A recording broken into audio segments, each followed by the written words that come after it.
Hi,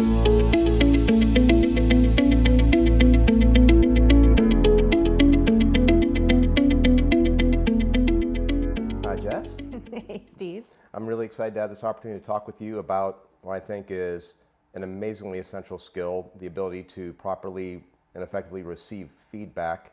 I know that throughout my personal leadership journey, whether I've been actually leading an organization or if I've just been trying to be an effective follower and lead from where I am, I've always been most effective when I've been most effective at receiving and processing feedback. I think it's a incredibly essential skill if you're going to have a growth mindset with your leadership development. Could you talk about your personal journey with receiving feedback? Yeah. Well, I think what you just said is really ironic, actually, right? It's so important to be good at receiving feedback. And we teach people over and over and over again how to deliver feedback, but we don't teach them how to receive it. Yes. And feedback just goes silent if the person's not ready to hear it. So I agree, receiving is where it's at. And this has been a journey for me. Used to be very defensive. If someone had criticized me or corrected me, I would be either in a ball of tears on the floor or super frustrated. And so it was really when I learned how important it was to receive feedback. And again, this wasn't like an overnight phenomenon. It was therapy, it was mentors, it was time. But my whole life started to change, and I became much more successful and much happier when I was able to hear feedback for what it was, which is someone caring enough about me to want me to grow and be better. And man, just that viewpoint change changed everything for me.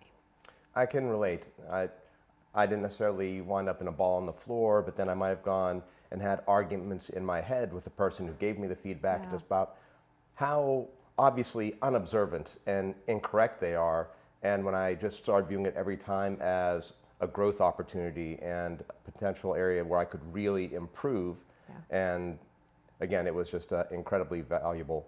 So here, at all levels leadership, we try to give folks actionable techniques, models. So what would you say the steps of the model would be for properly receiving feedback? Yeah.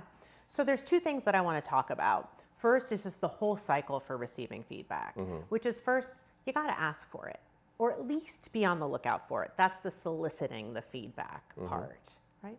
Then you have to hear it, right? You have to actively listen, hear all the words, not wrong spot. What you just mentioned when you said I would have conversations in my head about how that feedback was wrong, that's like wrong spotting. Like we stop listening as soon as we decide there's a piece of it that's wrong. Yes. So we have to listen to it and hear it and decide we want to do something with it. Then we need to assess it. Right. What does this mean? Is this constructive feedback? Is this harsh? Is it not? Like, what's the assessment mean? And then we have to decide how much of it, if any, we want to integrate. And so that's the overall model, but we have to remember that in that, context matters, and we're feeling emotions throughout. I'm going to be completely lying to you if I tell you that now that I'm good at receiving feedback, I don't feel emotion about it. Not true. I still feel the emotions, but I know what to do with them. So it seems to me that there might be a situation where even if you are properly implementing that cycle, it might become challenging if it seems like the feedback is too constantly positive or too consistently negative.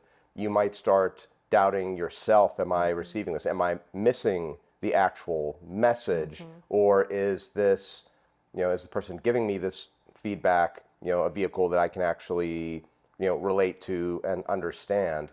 How would you address that kind of challenge if you feel like you're getting too much positive or too much negative feedback? Yeah. Well, so it's a super great question, right? We've all been in a scenario where we go in for our annual review and they say, keep doing what you're doing. Like, you're doing such a good job. People love working with you. I love one line for that, which is, what is one thing I can do better?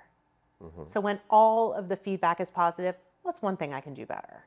And then you really pin someone down and they have to come up with something constructive in that. The other side of that equation is sometimes it is entirely negative. And that can be really challenging too. Like, how do you deal with negative feedback? And for this, I've created a 2x2 model for you just so we can feel like we have another model. Now, this one really speaks to me. And on the x-axis, I think of, is the feedback really well considered and delivered in a considerate manner, or is it not? It's my x-axis. On my y-axis, I'd like to think about, is this really helpful? Is this going to change how I see things and what I do and make me a better person? Or is this really just not so helpful? And that allows me to put things in 4 buckets. The first bucket is essential feedback. It's helpful and it's well considered and considerate. I'm going to act on that. I'm going to figure out how to integrate that and implement that now. Sometimes you're going to get feedback that is well considered and really thought out, but maybe only applicable to a person or two, maybe not so helpful or useful. I call that the valid feedback. It's valid, it's important, but is the juice going to be worth the squeeze? I have to really think about how much time I want to spend making changes based on that valid feedback.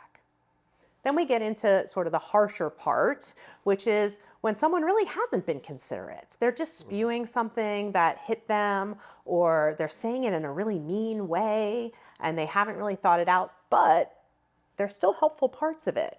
I call that necessary evil feedback. And for that, I think it's so important to have a feedback partner, someone that you can talk to about it, and you can say, like, how much of this is true? How much of this can I implement? How much should I integrate? And usually there's a good 20% even of that feedback that can make you better and change the way you do something in a meaningful way. So that's that necessary evil. But then there's that final pot, which is it's not considerate, it's not considered, and it's not helpful. That's a difficult pot too. I call that the irrelevant stuff. And that's the part that hurts our emotions, it hurts our soul, but we have to figure out a way to just disregard it and recover and move on and be ready to hear more feedback or to be ready to do our task again. And that can require a feedback partner too, just to first of all check, is it truly irrelevant? Or am I just being hypersensitive maybe about it? Is it truly irrelevant? And then how do I emotionally recover from it? How can you help me do that?